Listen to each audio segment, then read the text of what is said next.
least, as you can see here, it has been shared by Sky Sports Lyle Thomas that Tottenham have been stepping up their interest in Antoine Semenyo. Man United are also still admirers despite an Mbomo bid, but interesting situation brewing between these two players and the two clubs. To add on to that, I did also see reports saying that Antoine Semenyo prefers a club that is going to be playing in the Champions League. So he wants to be playing at the top level, unlike Mbomo, Gyökeres, and Cunha, who all just want to go to Manchester United for the money.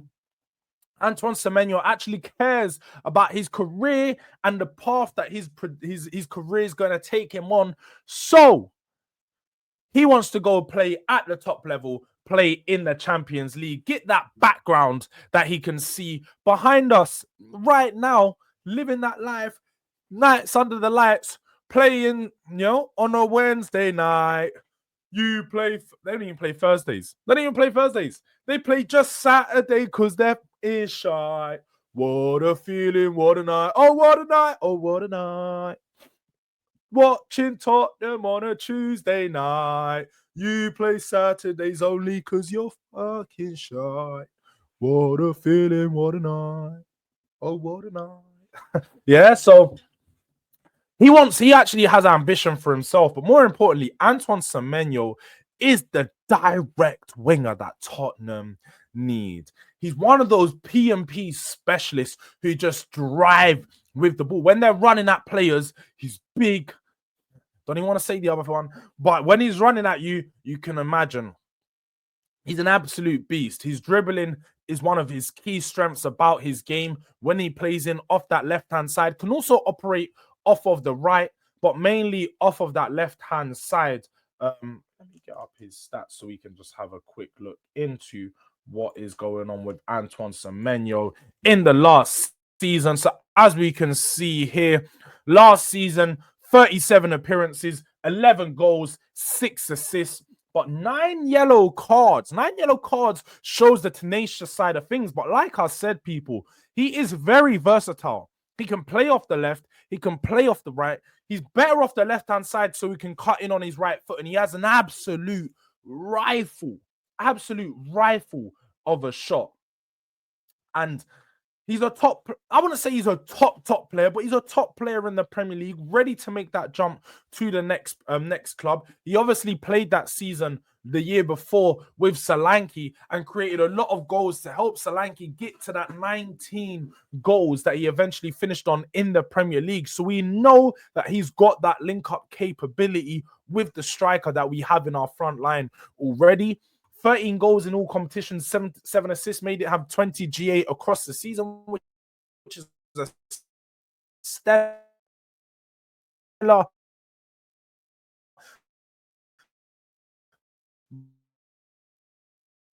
or very, very good season, you could say, for a club, if not do better in the final third.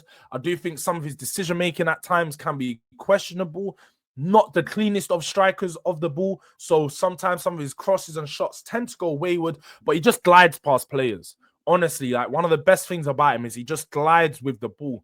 Just such an elegant dribbler at times. So I think Semenyo is definitely a player that Spurs are going to be in for. And like we said, when you look at João Pedro, when you look at Mbomo, when you look at Grealish, who we're going to look at after, all of these players are within that same price range. So Grealish maybe a little bit less due to his age, but like we said yesterday, Spurs are looking for players in between that 23 to 27 age gap. Semenyo comes smack bang in the middle, turning 25 this year. So ready to take that step to be in his prime in the next couple of years of his career, but also more important than anything, he's still young. Can still sign him on a 5-year contract, and he's still got plenty of time left. But as you can see, look, 10 games on the left, 10 games on the right, also played one down the middle, but he's played in multiple positions for Bournemouth this season. Never really had a problem. And if you look at his season before that, you can also see this was his best performing season at Brentford, taking that step forward last year because he only scored 8 goals and 3 assists last season. I should say, because to some people, 24-25 is last season. But also the season before that, took a step forward because he scored 8 goals that season before and then 6 the season before. So every year he's been taking that step forward and then step forward and then step forward again. And again, he's played multiple positions: center forward, left wing, attacking midfielder. Throughout his career, he's one of those multi-functional forwards. Remember what I said yesterday? Spurs are going to be staying looking at these multi-functional players. Now, looking a bit deeper into his numbers, we can see one of the biggest strengths, like I said, would be his progressive carries and his dribbles. He is a very, very strong dribbler. Let me see if I can make this slightly bigger for you guys. Is this a bit bigger? Don't really make a difference. Wait, I can zoom in. I can zoom in. What am I doing? I could definitely zoom in.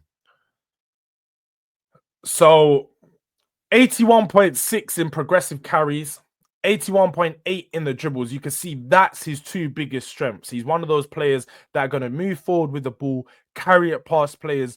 But like I said, his decision making is where I have some of my questions, with his key passes and assists being slightly low at the 28.0 percentile, 42.0 percentile. Now, his attacking actions are high.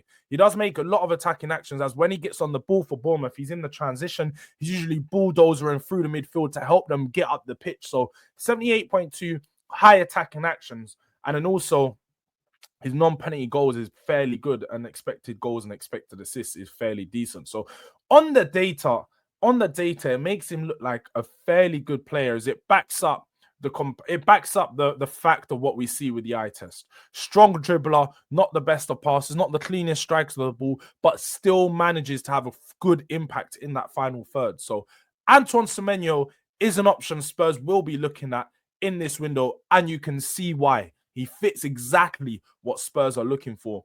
And Antoine Semenyo is going to come within that price range that we're looking to spend. So we got to keep a closer eye on this player, on this deal, as it does look like one that will be done. It can be done, I should say, because we got people like What's the Point FC in here saying, you said we're signing 4 or 5 players, 6 players, and none of them are being signed. It's a deal that Spurs want to get done.